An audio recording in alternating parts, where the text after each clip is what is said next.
This is Going Beyond Testing. I'm Mark Allen. We are talking with NJ Labs CEO Sandra Lee. We're going to talk about potency. So if somebody buys a bottle of vitamins and it's supposed to have 1,000 milligrams of vitamin C, you test that. Yes. Potency is huge, especially in the supplement industry, but also in the pharmaceutical. You want to make sure that you're getting the right dose, right? You don't want to underdose and you don't want to overdose on things, and that's why potency is so important. But in order to test for potency, it's incredibly critical to make sure you use the right method, because if you just do a single component testing, it can pass. 3 months later, it could pass again. Another 2 months later, it could suddenly fail. But why, right? Whoa. And why is that? Using inappropriate method, not inappropriate, but not using the right method can skew results.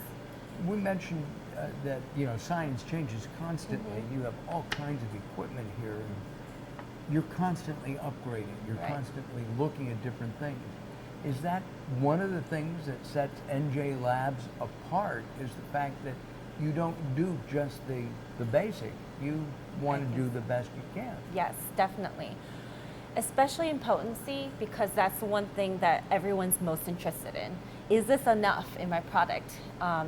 Because without the potency of your product, why are you even selling it, right? So what we do is we make sure the method we use is rugged, it's robust, it's accurate, it's precise, and whether you use the method today or next week, it's consistent. So we go through we put a lot of our products through heavy regulation studies, validation studies, to make sure that we can give that same type of principle across the board with whatever product that we're testing. All supplements, all pharmaceuticals, all nutraceuticals, and we're going to be talking about the difference between supplements and nutraceuticals in a subsequent episode. What about expiration dates? Oh, that's a good one. Expiration dates and shelf life are two types of phrasing that comes up quite a bit, right? Pharmaceutical products have hard expiration date, right? When you're taking Tylenol or cough medicine, you always check to see if it's, within expiration date. But how do they come up with those dates? A lot of people who aren't familiar with stability studies will have that type of question. So what you're supposed to do is, in order to set an expiration date, you need to have two things going on at the same time. One is accelerated and one is control room studies. The accelerated at initial 1, 2, 3, and 6 months allows you, if it passes everything at every time interval, it allows you to set a 2-year expiration, because what you're doing during accelerated is you're stressing the sample out to see if it's degrading, and you test for degradation and potency at every time point. So even supplements that are, say, minerals, I mean, they're rocks, okay? They're calcium, a calcium supplement, and there are many on the market, but it's a rock. Does that lose efficacy or potency? So it depends on the formula, depends on the product itself, right? So while you have a 2-year expiration date, at the same time, while still on the market, you're supposed to supplement it with real-time stability studies, which is control room temperature, CRT. So if you want 2 years, you need to test at 3, 6, 9, 12, sometimes 18 at 24 months to support that data. But what happens is, depending on how many ingredients you mix together, they somehow can interact at one point or another at certain humidity, certain temperature, certain packaging. So you never really know. That's why you need that. That's why you need to consistently test all your products. Do you recommend to your clients how to do that, how to store it, how to make sure that the potency is as good as day one as it would be in 24 months? We work with the clients. We don't tell them what to do or what not to do. We can only advise. If they come to us and ask us, hey, we know nothing about this, what should we do?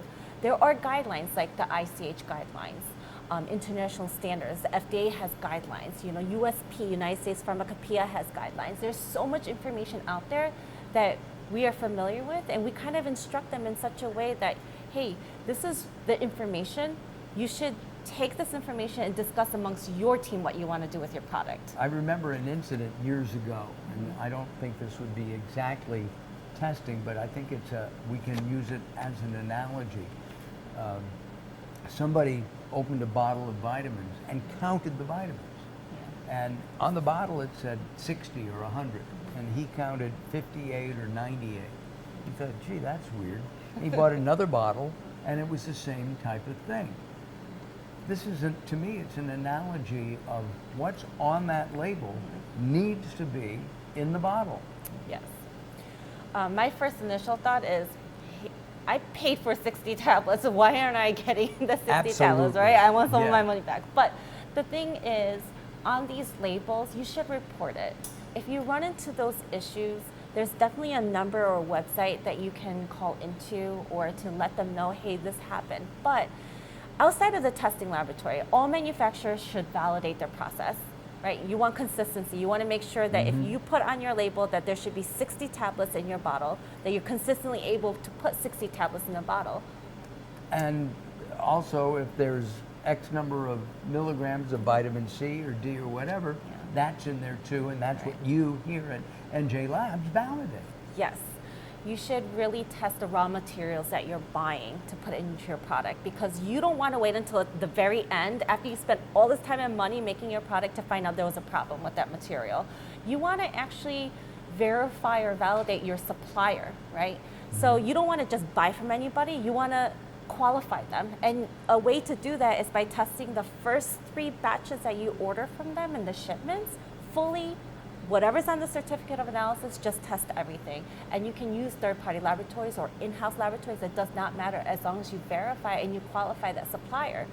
Once they pass that, then they're good to use. But you want to make sure that even if you trust them, you always verify everything. That's FDA's model, trust but verify. That's with laboratories, manufacturing, packaging, label, everything. Verification then is again at the heart of NJ Labs. Integrity of the test method is important, and verification helps demonstrate that. We're going to be talking more about verification and different kinds of problems that supplements and nutraceuticals and even pharmaceuticals can have. I mean, there are things like mold and bacteria and things like that. And we'll find out more about that in a subsequent edition. If you want any information about NJ Labs, we have up right now our website, and you can go to the website and you can tour that. You can actually tour the facility.